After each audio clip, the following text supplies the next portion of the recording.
thousands of children have been diagnosed with acute malnutrition. Well, with me is BBC Arabic's Saeed Shehata. Saeed, thank you very much for coming in. So tell us a little bit more about the aid situation at the moment in Gaza.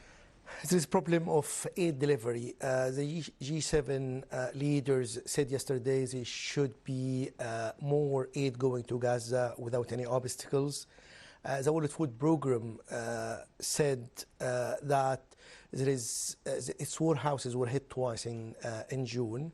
In addition to that, there is obstacles for aid delivery because of increased fighting in different areas, especially in north and central and south, everywhere in Gaza. So there is a problem in aid delivery. To add to that, there is the U.S. State Department imposed a sanction on a violent extremist group, it's called TISAF 9, which looted some aid trucks and made blockade on aid delivery to Gaza because he said he's supporting the hostage families and this is what they need, but I think there is a question mark about that.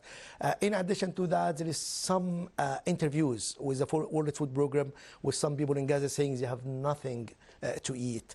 In addition to the health situation, the World Health Organization says there is no medical supplies, even there is some hospitals opened again partial, like Indonesian hospitals in the north of Gaza, but still there is no medical supplies, so it's not functioning like full capacity.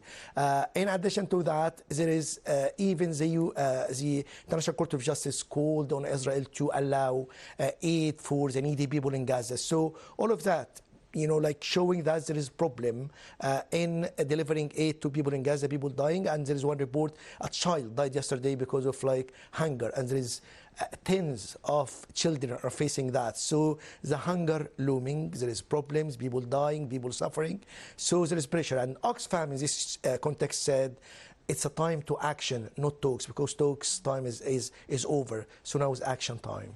And it seems as though any progress towards a ceasefire deal, which would also involve trying to get more aid in, seems to have stalled. Tell us a bit about the situation with the hostages, because there's some confusion about how many hostages are actually still alive. Tell us what we think the latest is on that. Yeah, the leaders of Hamas, one of them is Osama Hamdan, talked to CNN and said like there is two hostages were killed in Rafah recently because of Israeli raid, according to him. And they said no military leaders in Hamas know how many people of the hostages died and how many of them like still alive. So it's confusion because of the fighting. And with the talks stalled, so there's a problem because there is even like there is Israeli managed to release 4 hostages in operation, but the result of it was killing more than 200 people, according to the Hamas health ministry in Gaza.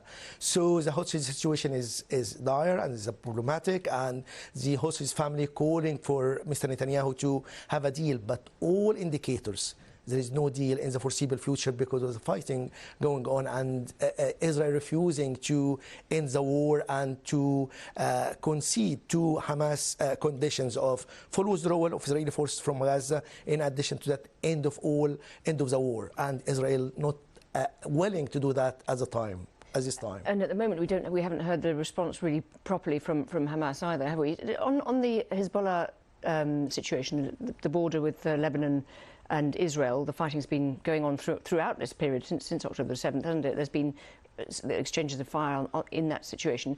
What's the situation there now, and has that got worse? Yeah, it has been, the recent days has witnessed escalation. One of the example on Thursday, Hezbollah fired 150 rockets against Israeli targets, and Israel also launched several raids on southern part of Lebanon. In this context, you know, Mr. Macron, the French president, made a plan to help to ease the tension and for the growing tension between Hezbollah and Israel. But Yoav Gallant, the Israeli defense minister, rejected the French proposal, which is trilateral contact group of France, United States, and Israel, and from the other side, United States, France, and Hezbollah to Lebanon, to try to ease the tension between them. But Israel refusing that because Yoav Gallant, the Israeli Minister of Defense, said France's position on Gaza is against Israel, and in this case we cannot accept any French proposal to end hostilities. Shehata, thank you very much for coming to talk to us. Thank you.